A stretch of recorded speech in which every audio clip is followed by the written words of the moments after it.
We knew this was coming. We saw Tom Homan talk over and over how they're going to start going after mayors of sanctuary cities. Well, now a lawsuit has been filed. United States of America versus the city of Los Angeles, Karen Bass in her capacity as mayor, the Los Angeles City Council, and the president of the Los Angeles City Council in his capacity. A pleading that I never thought I would read. I mean, this is Trump's America. Going after, using the resources of the Department of Justice to go after one of the largest and most successful cities in America, for them to use their resources to defend themselves against a lawsuit of the United States of America. My name is Dina Doll with the MeidasTouch Network. Let's break down what this says and what this means for the city. I mean, the city cannot catch a break. I'm here in Los Angeles and, talk about a vendetta. Trump has a vendetta against us. He wasn't enough, evidently, to federalize the California National Guard, put ICE on the streets in city after city, scaring people away from businesses, away from work, ripping families apart. This is, of course, after the Palisades and Altadena fires that we had not that long ago. I mean, there's definitely no compassion or sympathy with the fact that we are fellow Americans contributing to this country. Now, this is him trying to score some victories, make LA be the bad guy, make California be the bad guy. Because the interesting thing about this, if you remember when Biden was president, Ron DeSantis and, Governor Abbott were flying people, right? They were loading up people into planes and flying them to Martha's Vineyard and other places in New York, trying to make a point that they had too many, immigrants or undocumented immigrants, migrants in their state, and they needed to do something about it. Well, where does Trump send all of his resources? To Los Angeles, not to Texas, not to Florida. What happened? Did their problem all of a sudden go away? No, he on purpose is setting up a showdown with Karen Bass. They have been talking about this for a very long time. But now we have a memo. The Department of Justice issued a memo on June 11th, basically giving direction to the attorneys in the Department of Justice Civil Division across the country to bring these kind of lawsuits. Let me just read from that, and then I will read from the actual pleading that was filed in court that starts this whole lawsuit up. So part of the memo talks about, and there was other parts of this memo dealing with denaturalization, which I just talked about in another hot take, but this section talking specifically about, quote, ending sanctuary jurisdictions. And it references Trump's executive order 13768 about, quote, enhancing public safety in the interior of the United States. Because if you remember way back then, Trump was still trying to act as if he was only deporting criminals. Now we know they're really just deporting anybody. Otherwise, they wouldn't just be showing up at people's workplaces. So this section says, quote, moreover, Attorney General Bondi has directed the Civil Division to identify state and local laws, policies, and practices that facilitate violations of federal immigration laws or impede lawful federal immigration operations, and take legal action to challenge such laws, policies, or practices where appropriate. And consistent with this directive, the Civil Division shall prioritize affirmative litigation to invalidate any state or local laws preempted by federal law. So that affirmative litigation, basically they're saying it's not just a matter of like defending things, but going ahead and filing lawsuits. And that's exactly what they did. They wanted to make a splash. They wanted to gain attention. They want to scare all the other cities that maybe don't have the resources of Los Angeles, but have the same values and have enacted their own sanctuary policies. Everyone knows you've got to wear sunscreen in the summer, but what if your sunscreen could do more than block UV? That's what the scientists at OneSkin wondered. So they made a whole family of mineral sunscreens that target UV rays, free radicals, and cellular aging. The best part, unlike other mineral SPFs that feel heavy and chalky, these feel like skincare, lightweight, breathable, and super hydrating. And now their award-winning OS1 Face SPF comes in 2 new deeper tints.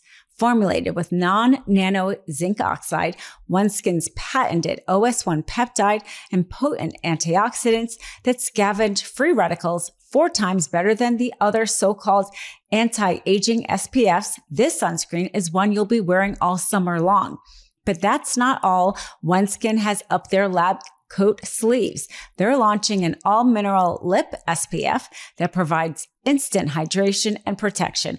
With a smooth texture you've got to feel to believe. And just like OneSkin's other sunscreens, it's scientifically proven to decrease key aging biomarkers and increase other markers like elastin production for visibly healthier, more resilient lips. Try their family of sunscreens with 15% off your first purchase using code MISTRIAL at oneskin.co.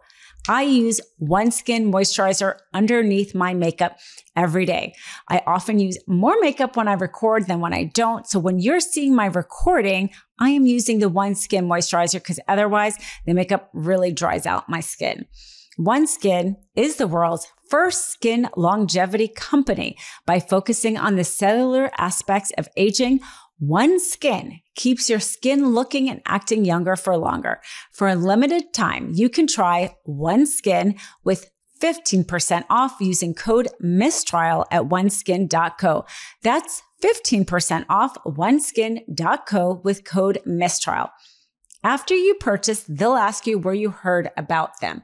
Please support our show and tell them we sent you. Give your skin the scientifically proven gentle care it deserves with OneSkin. Now, here's the situation. As we know, sanctuary laws, basically, Los Angeles passed an ordinance that said that the city of Los Angeles and their personnel could not help immigration enforcement, ICE, right? It's called, quote, prohibition of the use of city resources for federal immigration enforcement. And it was signed into law December 9th, 2024. Of course, the lawsuit makes a point of saying the whole point of it was because they knew Trump was coming in office, and Trump had definitely been telling everybody on the campaign what his plan was. And so they were saying that this is a pretext. Either way, I don't think that legally matters. At the end of the day, the city, who is just basically deciding how their own resources are going to be spent. And the city has a right to decide their budget, how to direct their budget, how to direct their personnel. And they have said, okay, if ICE and immigration is going to come here, fine, but we are not going to help them. That is the basis of sanctuary city laws really around the country. We are not going to help them. Although we all saw in real time the city of Los Angeles, the Los Angeles Police Department, as well as the Sheriff's Department help ICE. We saw them help ICE, with the protesters and pushing back the protesters in order for them to be able to go to the, the facility, to bring the people to the facility. So we actually did see them help them. Arguably it was because they were trying to keep the peace, let's say. But you can't say that they just did nothing. They were an instrumental part of helping the ICE do what they came to do, which was round people up, whether or not they were criminals or not. So here in this lawsuit, what Trump's DOJ is arguing is the supremacy laws. They're saying the federal government has the right to decide immigration laws, and you as a city cannot make that difficult or thwart that and interfere with that, impede that. And it is true that our executive branch is in charge of immigration law.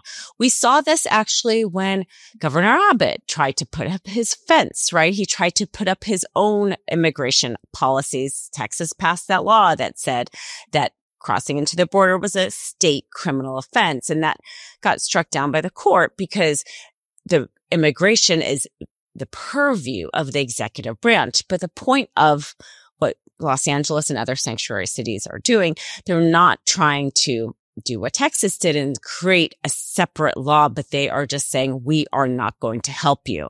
That goes into the second part of their lawsuit, which is trying to argue that somehow Los Angeles is discriminating against this ICE Immigration Enforcement Division. They are treating them differently than they are with the rest of the federal government. And that argument is a really tough argument to make if the city of Los Angeles is blanket just not saying we are going to help you, right? There's nothing that requires a city to help the federal government. And that's really what the ordinance was doing, was making that clear that they weren't going to allocate funds. They weren't going to allocate resources and personnel to help the federal government with their policies. And that's going to be the crux of this lawsuit, is they're going to, the government arguing that the ordinance goes farther than that, because if it's just not helping, that's really clearly going to fail, because even under the supremacy law, there's nothing in there that requires the states to cooperate. Let's say there's nothing that requires the state. They may not be able to interfere like Texas did, but they don't have to cooperate. So this is just the beginning of the showdown. Trump trying to again instill people, cities obey in advance. But in the end, what he's doing is making a city expend resources and time trying to defend themselves from the United States, the country that they are giving taxes to and contributing to. So here in Los Angeles, there is no doubt. I've met Karen Bass myself. She is on it. She's capable. She is a fighter. There is no doubt they are going to put the most capable, qualified attorneys, and they are going to defend their sanctuary laws in order to help defend all of the sanctuary laws across the country. Because Karen Bass has said over and over again, we are going to defend our values. She will certainly defend this value. We will see more of the development in this case and others. So if you have not subscribed yet, be sure to free subscribe. The truth is more important than ever. Check out our new Truth Over Lies collection at store.MeidasTouch.com. All 100% USA union made.